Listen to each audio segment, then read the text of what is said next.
From the bayous in Louisiana to the timber country up north, you'll find them out on the trap line, chasing furs to put up on the board.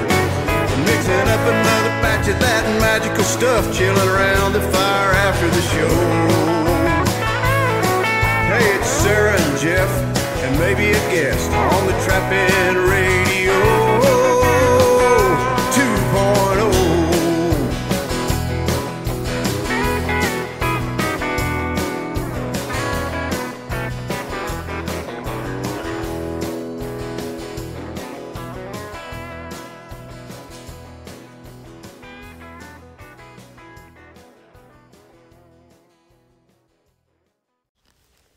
Welcome to Trapping Radio. Jeff and I are here, and I know it's been a minute since we've done a live show. I think the last show Jeff did was he didn't have power, right?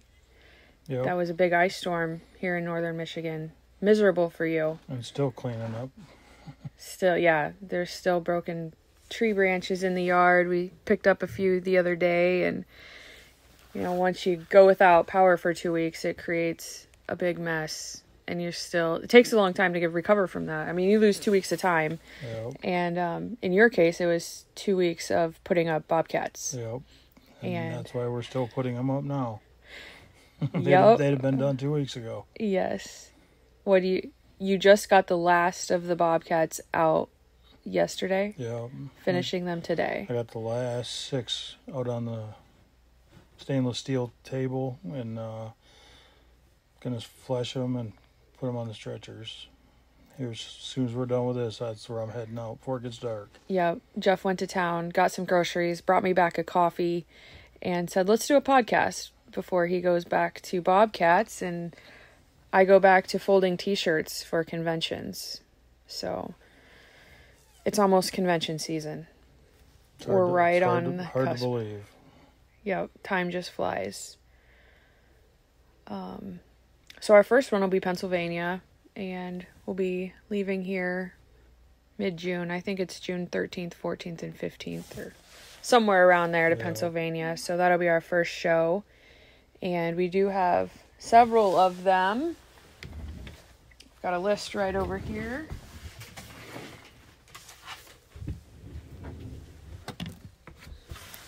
So Pennsylvania will be our first one, and then Escanaba, Michigan is the UP. The NTA is in Harrisonburg, Virginia. The Fur Takers of America is in Spencer, Iowa. And Minnesota Convention is in Wadena.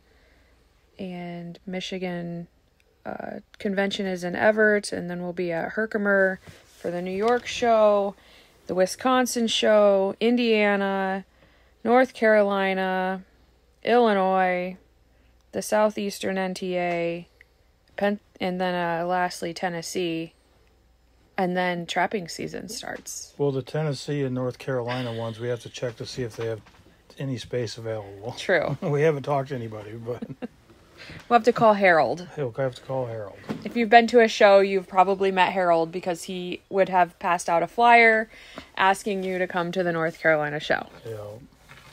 What a great spokesperson for the association. Yep. There with his coonskin cap on. Mm-hmm. Yeah, when we tell Harold that we might be coming down there, he'll probably fall over. He'll be so excited. He's had to have asked me 1,000 times. Oh, I know. Be like, don't be lying to me, boy. Mm-hmm. Well, it was Nebraska or North Carolina, so yeah, I that's wasn't the same driving to weekend. the other side. As I told you, I wasn't driving all the way to the other side of Nebraska. If it was on the eastern side, we'd be probably going to Nebraska. Yeah.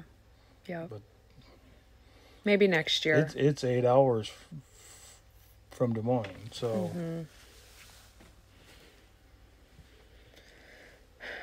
Well, we just kind of jumped on here, didn't really have a plan.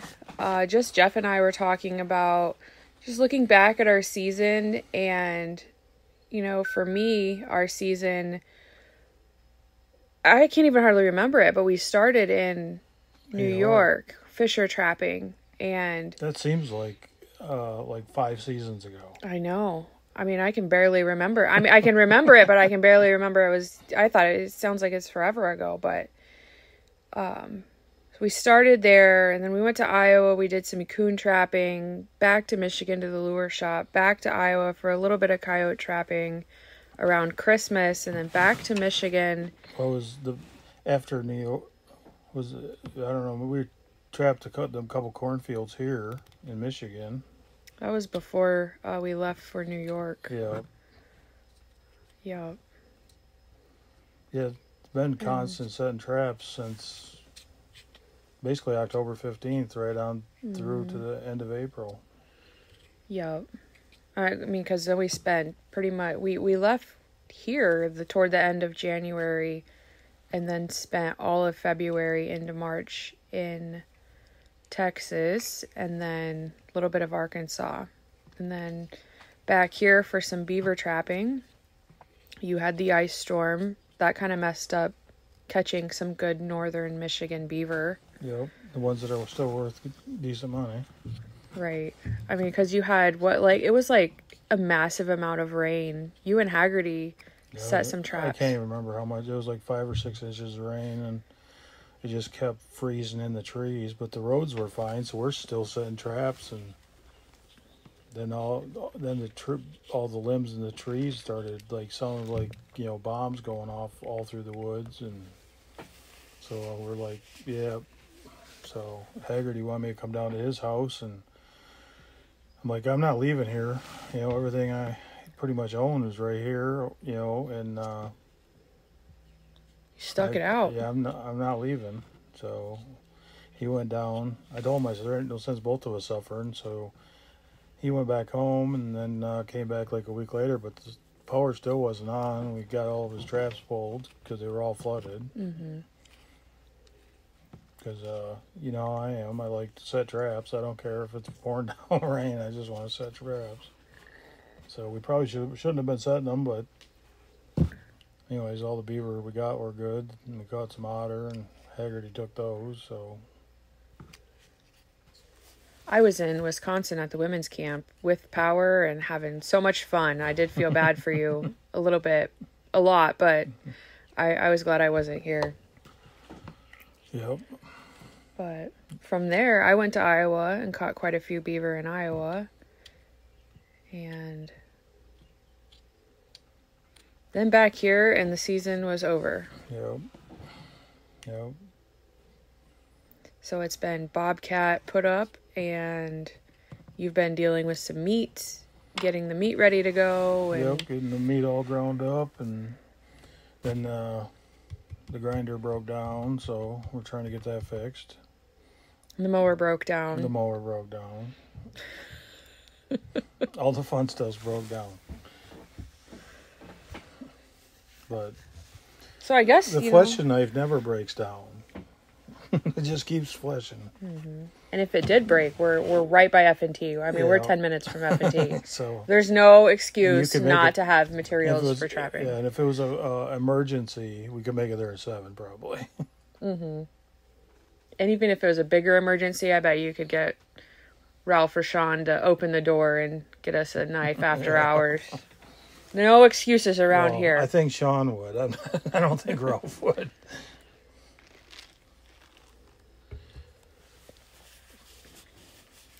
But I guess we circled. There's a long way around of kind of what me and Jeff were talking about a few minutes ago, was just looking back at our season and looking ahead into next season, and just talking with you guys a little bit about, if you weren't happy with your season last year, now is a really good time to start thinking about your upcoming season. I mean, a lot of the trappers like ourselves are finishing up in the fur sheds, and you'll be seeing end of the line pictures, maybe not. Yeah, you'll be seeing our picture. They're starting to pop up. And, just to kind of talk a little bit about not comparing yourself to their trap line and their pictures, and focusing on your trap line. And if you're not happy with how it went, what can you do for next year? And, going into spring and summer, that's all the time you have. And then fall, your season's going to open. So just, me and Jeff were kind of just talking about what can you do to get ready for next season. And obviously conventions would be a great first choice. A lot of the times at conventions, if you're needing traps or supplies or baits or lures or, shirts and apparel, things like that, you can get at discounted prices at conventions. And not only that, you get to meet a lot of people, right, Jeff? That's where we've met some of our very best friends. Yep. Lifelong friends, we've met there. That's the nice thing about a convention is you can go anywhere on the fairgrounds. If you're having lunch, you can sit next to somebody and talk about anything. Yep. Everybody is very open-minded and friendly, and even if you're not, quote, a social person, you can still meet lots of new people and take advantage of conventions. And in the same thing in the tailgate area, you start looking at different stuff, and you'll find people of similar interest of what you're interested in. And I've had lots of good conversations with people in the tailgating area, because everybody's just kind of laid back in that area, and it's not like in the main building where everybody's pushing through a lot of times at the busier shows, and everybody wants to go to like the Nationals will be fun to go to, but sometimes going to the smaller shows like Illinois or Indiana show, you got more time to sit around and talk, and less, there's less stuff there, but it's the same stuff that you would have got at the Nationals. It's just you don't have 42 dealers with the exact same thing, For sure. I just talked to somebody today and asked if her and her family was going to a Minnesota show, and she said, no, we usually go to the Wisconsin show and haven't been to the Minnesota show. And so even if you haven't been to a show, your state show, like you were saying, in a while, give it a try. And like you said, it's way more laid back and a lot of times more enjoyable.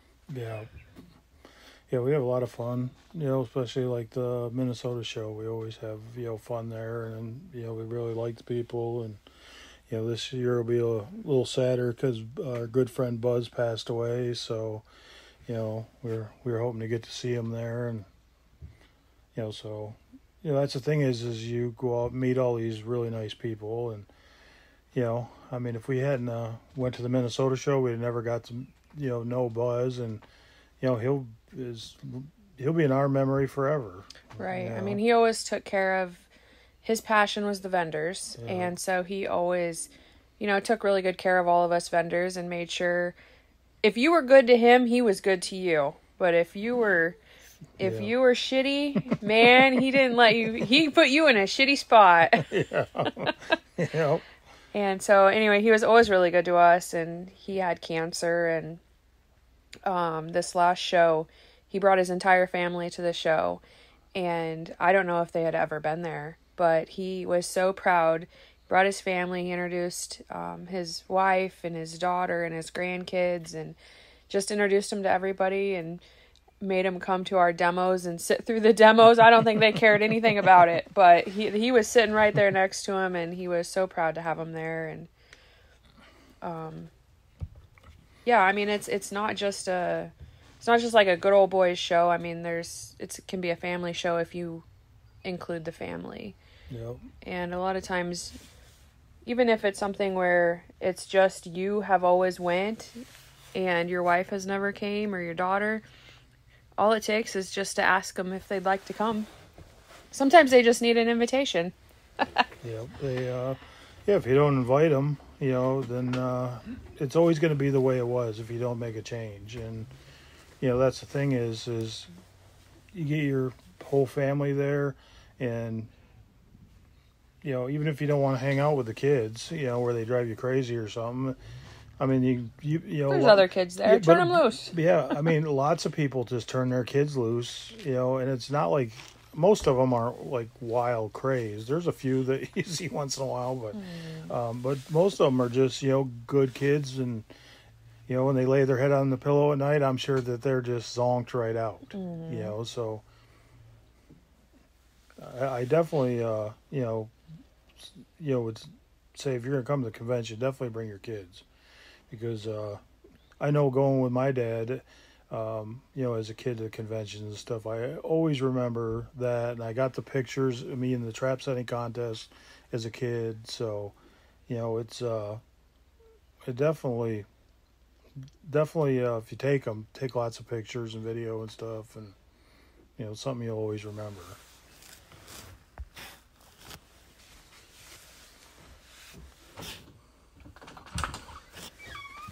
Well, looky there. Here comes our girl Maddie. Hi, Maddie. Hi.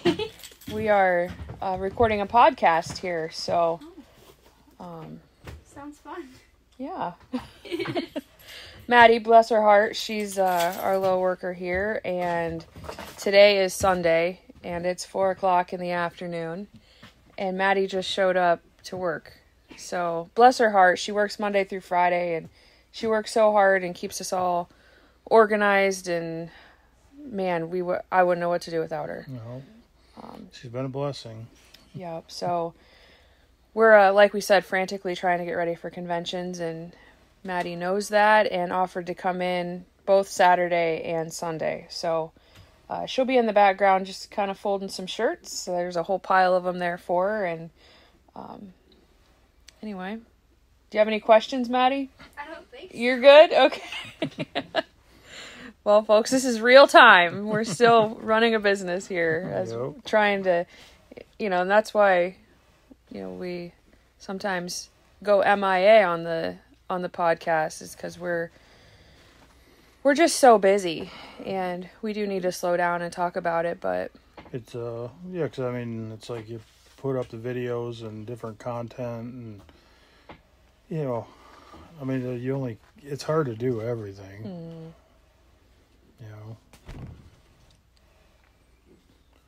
But like you were saying earlier, but people want to have a better season, getting back to that, people want to have a better season next year. Like you said, maybe your better season is just go out and, try and trap your first one mink.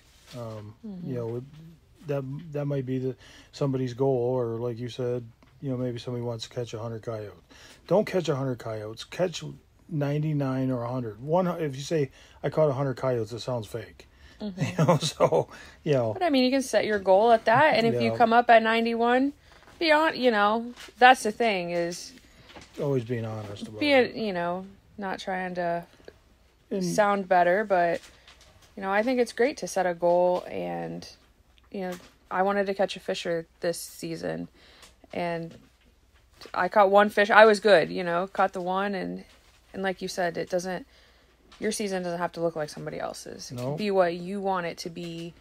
Maybe it's just to go out and set a trap. Yeah. Maybe a lot of you have set traps in the past and haven't set for several seasons, and your mindset is, it's whatever, XYZ. But find the joy in going back out there, and you'll remember why you did that in the first place, why you went out to begin with.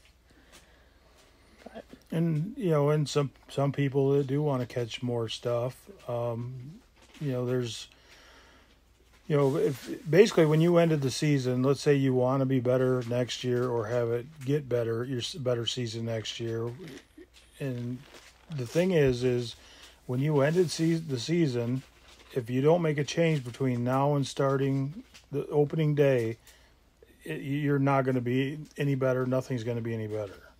Yeah, you'll learn some stuff throughout the season, but you can't apply that till the next season necessarily. So, it's like down to Iowa. I went and, me and Sarah went out and set them, and then I went and set more snares along the roads in the trails and stuff. Well, when I was down there, I started looking, and them trails are still visible where we were setting them traps. So you really could go out and start picking them trails out and marking them on the GPS, and then when season got here next year, them trails are there.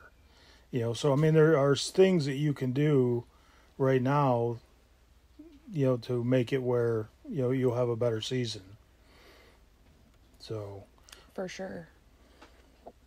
I mean, even getting your traps ready to go now instead of waiting until. Is that like a hint to me? I mean, I'm just throwing it out there that, that they're laying outside and they're still in the back of the truck. Yeah. They are. You haven't even unloaded them. Well, season. I mean, I'm not saying it ain't even been a month since trapping season closed. Mm-hmm. They do need to be taken care of. Right. I mean, summer's coming. Wax dirt making needs to happen. So that's something else to be mindful about is on a hot day, get your stuff lined up, get your mindset lined up like you're going to do it. Get the materials, however you want to make your wax dirt. Start having plans like that in place to have a better season. Because you'll hear different times people say there's no secrets in trapping. And to some degree that's true, but there are little tricks and stuff that you will pick up and make you better. One thing is being ready to go when season starts. So there are little things that you can do to make yourself better and more efficient out there than wait until opening day. And then you're like, oh, I got to dye and wax my traps, and, just having everything prepared. Right, what's that saying? If you fail to plan to fail. Yeah. Because it's so easy to say, oh, I'll wait till next year. Yeah. Things aren't ready to go. Then you start going down the excuses, going down the list. You're not ready, you don't have your stuff together. It's going to be too cold. Weather's going to be bad. The prices are low. Maybe next year. But. Yeah, none of us know. There might not be a next, 2 seasons from now. Nothing's guaranteed. That's true. So, I definitely, in my seasons for next year or our season, but I want to, say like down to Texas, there's things that I want to try down there still, try more live traps, and, set more live traps and. Oh yeah, we've already joked. We'll be having a little buggy behind our side-by-side hauling all the live traps. But we wouldn't have known how fun they were if we didn't try something new.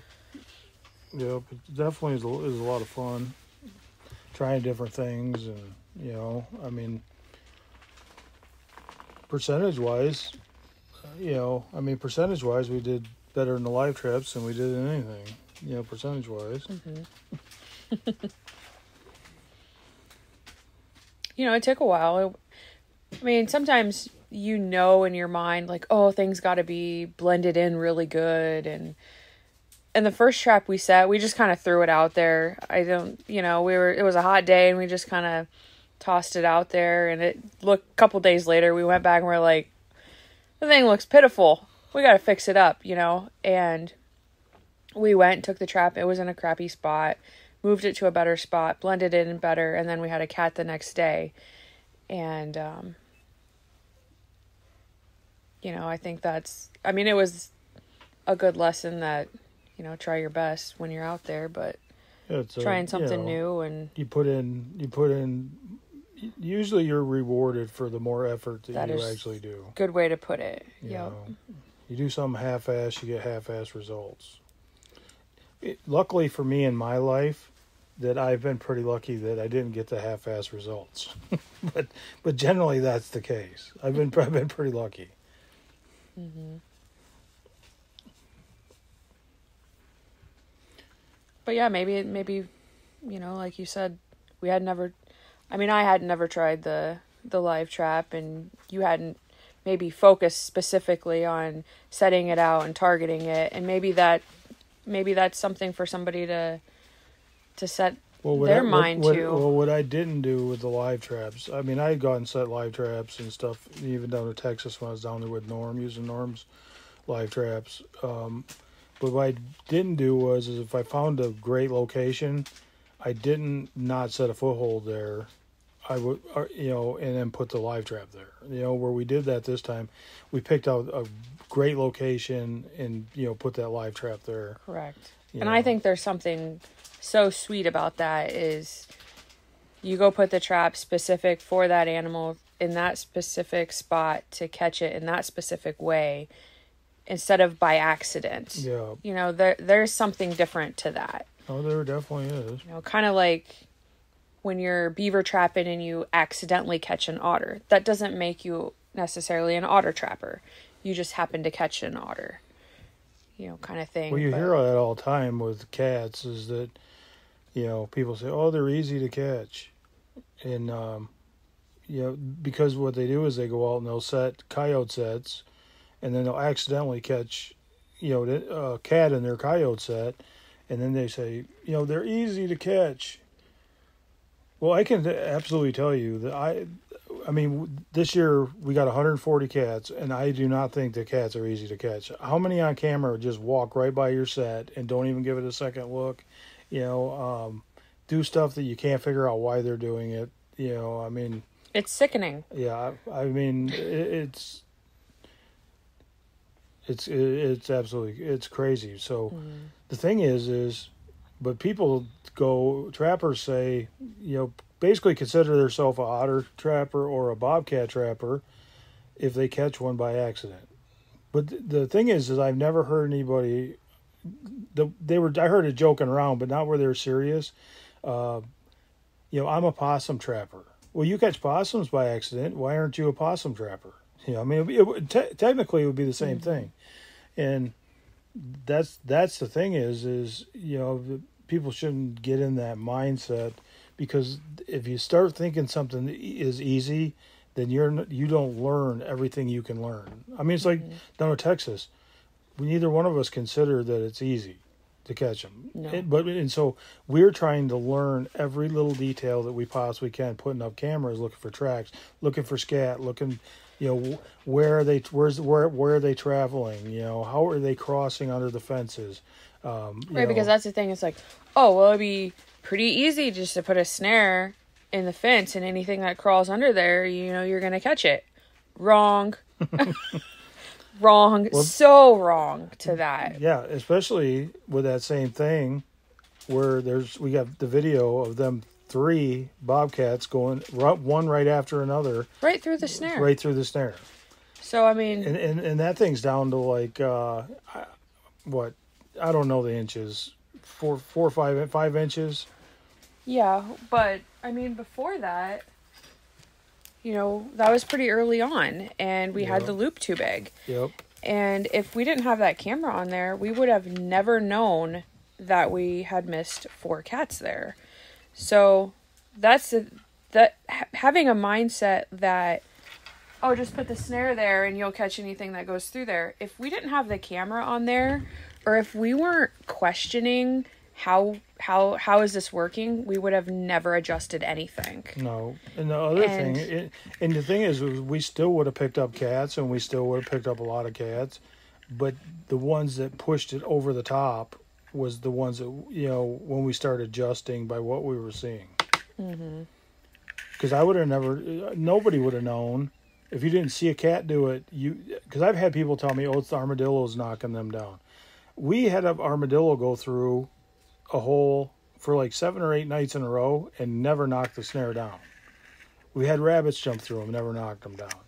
But when a bobcat comes in and your snare support is on one side and the edge of the snare is by that support, that cat likes to come in on that side and push that to the outside, go on the inside and push to the outside for some reason. I mean, which then just slides your lock right down to close your snare. So. And then, then they're through. Right, they're through. So, and then do you set the snare right on top of the fence? against the fence? Do you move the snare back 1 inch, 2 inches, 3 inches back as they're coming in or going out? Or do you just have the snare completely underneath the fence, so there's no snare above the fence, and it's all, like, there are so many things to think about just setting a snare under a fence. Yep. And that goes to your point, no matter what you're doing, if you're doing a dirt hole, there's 100 questions to think about other than, well, I set the trap this way. Well, how deep was your hole? How far back was it? Is it in the right direction? Is it offset? Like, there's so many things. So no matter what you're doing, I think it's important to constantly be questioning yourself. Yeah, because a lot of the stuff that was in been taught and talked about for years is I mean, let's just call a spade a spade. It's wrong. They didn't have videos when they were coming up with a lot of these thought patterns. And they were guessing the best way that they could, and but it's just some of the theories are just wrong. Mm-hmm. And like we found out, I mean, I always thought them cats would be a little bit spooky. They're not spooky or nothing, They just don't seem like they're scared of much. They just, from what we experienced. Yeah, from what we experienced, they don't seem to be spooky of much. I mean, we have a trail camera on a snare, and the cats will walk right towards it. Almost every time the cat crossed the fence, under the fence, and went through the snare, mind you. A lot of these are cats we have missed. Went through the snare, under the fence, walked straight toward the camera, not scared at all. Coyote, on the other hand, walked just by the fence. Another coyote that we missed walked by the fence on the other side, did not come through the crawl under, saw a camera, and we have older cameras that make a click or make the glow. Coyote, so spooked, completely gone out of there so fast in the frame, like zoom, just gone like lightning flash. Cats on the exact same camera walk right towards it. Yeah, they were attracted to it. Mm-hmm. Maybe the blinking light is something. It's something. Maybe the clicking is something. Yeah, or both. I mean, I don't know. All we could do is go and put Tacticams on all our sets. But maybe that is something to little glowing, flashing water balloon lights. But that's the thing is on our failures is where we learned. We seen that we was failing, that the set was failing, and we tried to readjust what we could. I mean, some of the stuff wasn't possible. Like, the stands we had weren't the way we want. When we thought our snare supports were good and they were good, but it wasn't flexible enough. We need a more flexible piece of wire to go into the snare support to hold it in position and be able to manipulate it better. But we changed what we could, and a lot of times, when we started really blocking them holes down, or making flashier sets with footholds, we started doing a lot. I mean, we were doing good before, but it cut out a lot of that misses. We still had misses. Mm-hmm. We still had walk-bys. Still had, like my cat that got out of the set, and right before we got there. We had this cat on camera, and multiple days in a row. Yep. Where it would not commit. Finally, on a 90-degree day, Jeff gets out of the air conditioner and says, "I'm going to do something." I don't know what. He gets out, and he makes it from a very small dirt hole set into a tile spade, dig a big hole set.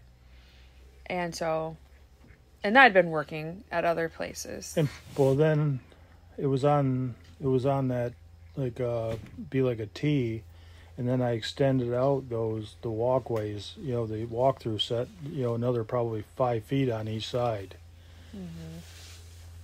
And then So then it's dark and the trail camera goes off on our phone. We go look. There's a cat walking by. Walks right on by the set. I'll be darned. We missed him again. Then he comes back. But this time he was on the walkthrough. Oh no, he does come back. Yeah, he comes back. So we're like, oh man, we missed it. We missed another cat. Even after you fixed the set, we still missed the cat. And then he came back. He circled back around and was caught. And we were so excited. We were just ecstatic. 6 o'clock in the morning, alarms go off. Still got the cat. We're ready. About 7:15, I'd say we were ready. And we head out straight to the set, which, is opposite of our trap line. We got to go get the cat. We're so excited. And we pull up at what was it, 8 minutes before we got there? Well, we didn't see that, but I pull up there and I'm looking, and I'm looking. I'm like, this must be the wrong spot because there ain't no cat here, and all I see is my trap, and I'm sitting there, not even able to comprehend this in my brain that this cat got out because of we the literally set. left the house, and because the camera's going off on our phone, ding ding ding, every time the cat moves. Long. So we left the house, and we have no reception after we leave the house. No. So obviously nothing is dinging on our phone as we're driving to the set, which is not that far away. Nothing's on our phone dinging because we have no reception, so that wasn't a clue.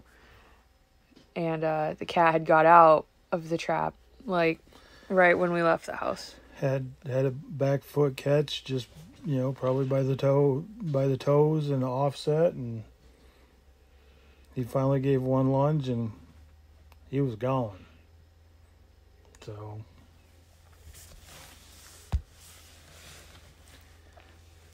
But you gotta leave at least one breeding pair there, and that was my contribution. Albert always says, you gotta leave seed. Yeah. Leave seed for next year. Yeah, and that's absolutely true. I didn't want to leave that one for seed, but and it's like, you go to a lot of parts of the country, you might catch a cat and be able to say, well, I caught that, that was probably that same cat. Down there's, too many cats. You'd have no idea if it was that cat but I think that one headed for the hills probably. But no, it's definitely a lot of fun, learning about stuff and. And that's the thing is if you're looking at your season next year and you want to plan an out-of-state trip, you got to start lining that stuff up ahead of time. In the next couple months, you've got to be thinking about where do you want to go? How are you going to get there? What connections can you make? And, even if you want to, let's say, trap New York, make a trip out to the convention. If you're from Iowa and want to trap in New York, think about maybe going to their convention as to meet some people. I mean, that'd be one way you could build a friendship, and we know a lot of people that trap together just because they've met. Yep. They go to North Dakota muskrat trapping because they met at a convention, along the way, or built friendships that way. Yeah, 'cause it's way better to meet somebody in person and plan something and, know somebody just on, say, Facebook, and then you're going to plan on something with somebody you ain't never met, and you don't even know if they even have, they might only have one trap or no traps, or be an axe murderer, you don't know. Right, I mean, because that's how we went fisher trapping. I mean, you maybe had known Chappie before, or had likely met him at a convention. Yeah, I knew Chappie before. And, but became good friends by going to conventions, and, he invited us out there on his fisher line. Yep. So. No, that's why I decided I don't really want to be a New York full-time fisher trapper. The country's rough, It's long walks to every single thing. Most of my trapping is designed when you open the door, you fall into your set. And if out in New York, that would be the way I would be trapping, but it wouldn't be effective. Like Chappie does, it was effective. Because there wasn't one. He should have at least, gave me a gimme. Where we sat right by didn't have to walk like 700 yards into every set. There was none of that happening. No. We walk like 5 miles a day up the mountains. Yeah, we were averaging like 7 to 9. The one day was like 12. It's crazy. And the first place we went, I seen this great big like mountain, and it had like a I don't know, like a flat spot up on top along the edge. And I thought, you know what? Every damn cat or any predator is going. That's where that is going to travel, up on that edge. So that was like one of the first spots we set, and I went and all the way up that hill and set 2 traps up there. And then every day had to check them damn things. I wish I'd have never went up there and set it. We never caught shit. Didn't catch shit. No, you didn't. And I'm usually, if I set, there was a blind sets I put up there too. And while you were doing that across the road, yeah, you the guys, 3 of us were over there, and somebody didn't pin the tree on the GPS. Well, we were using Onyx, and somebody didn't pin the tree. And like, it's the forest. I don't know what they call it. Swampy forest. I don't know what it is. But every tree starts to look alike. And then we go back the next day to check the Fisher box, and we can't find it because it's not pinned. And we walked and walked and walked in circles for I don't know how long. Oh my gosh. Some crazy trapping. ended up catching a fisher on that side and a great big boar coon too. Mm. That's where Donald, he got caught in the trap, and I got it on video. I forgot about that. Mm-hmm. Donald was setting the trap, and I was going to take his picture setting the trap, and that 220 went off and got him. He says, "Help." I'm just keep right on taking pictures. Yeah, there's no help. But if you want to have a better season, there's a lot of things you can do yourself. But we were talking earlier about, there's lots of schools out there you can go to. People that will take you to the next level, and that's not something we do. We had a school, but I don't do that. We don't do that anymore. And we really ain't got no desire to Zero desire. Zero desire. We would be glad to help you any way we can. You send us a message, give us a call, shoot us a text, send us an email, Facebook message, TikTok message, Instagram message, see us at a convention, come up to our booth. We are glad to help you any way we can. Except for have a school. Yeah, we're not going to do that, but we're glad to help you any other way. Any other way. And if you're interested in the women... You can't pay us for our help. Yep, just buy a bottle of lure. That means more to us than anything. Yeah, no, we'd rather just... it's not anything against anybody else. I personally just didn't... I never liked doing the school and, charging people, to help them. It's a lot of them people I knew, and it was just my personal choice, and I don't know, I just didn't like it. I didn't like it from the first time. Mm-hmm. It just wasn't. It's not my thing. Mm-hmm. And that's okay. There's nothing wrong with that. But there's a lot of good trappers out there have schools. Mm-hmm. Brian Nelson and Matt Jones, they have that ride along, and both them guys. Can catch a lot of stuff. Zagger's got Coyote U. Can you believe he still has Coyote U going? No, I can't believe that. Just kidding. No, I can't believe it. Mm-hmm. Every year he said, "This is gonna be my last year." Mm-hmm. But no, but I mean, just go out and hang out with Brian and especially Matt Jones. I mean, get to ride around with Matt, or Zagger. I mean, whatever they're charging, it'd be worth going doing it. Mm-hmm. I'm involved in the Wisconsin Women's Camp, and if you're interested in that, you can let me know. I can add you to the waiting list.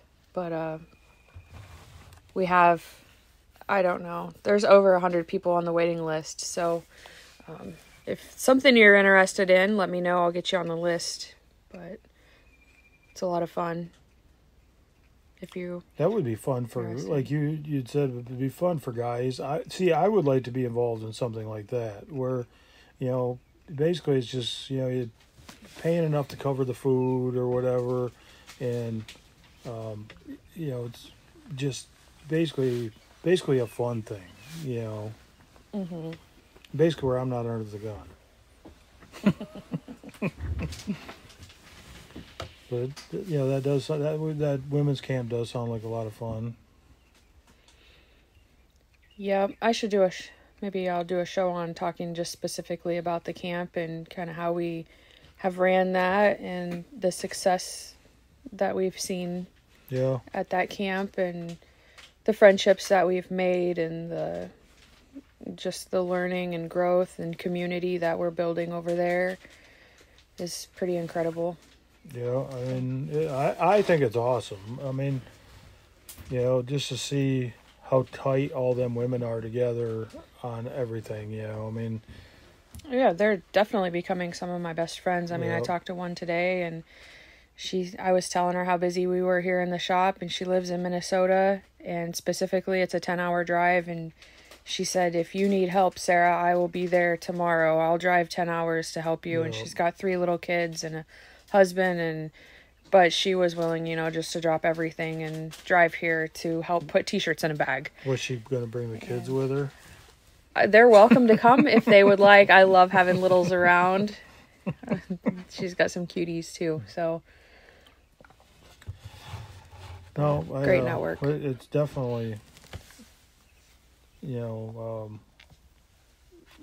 it's pretty awesome for me to see, the whole system, or I don't know what to call it. Community, I think. Community that they have with the Wisconsin Women Trappers Camp, Because I really don't know of any other thing like that. No. Men or women. No. Nope. There's been some trainings, if you will, that are kind of targeted toward women, but not a community like we're building. Yeah. No, it's pretty awesome, and I never ever have seen where a woman, says, you know what, I'm not going to trap next year because prices are down. I've never ever had one of them tell me that. No. They just doing it because they love it. They love being outdoors, so I think it's pretty awesome. But, well, I better go scrape them bobcats. They're not going to scrape themselves. Maddie sure as hell ain't going to do them. Maddie has been a great help. I mean, bless her heart, she was over there turning bobcats and getting them down with borax and pinning them to the boards, and so she's willing to help. She's willing to help. Yep, she's good help. Yep, she ain't her grandma, but she's good help. Grandma works here too. So. Yep. So we're back to work? We're back to work. All right. I wish I could promise that we'd be better at doing these, but we can't. I would be lying to you. So until next time. Next time.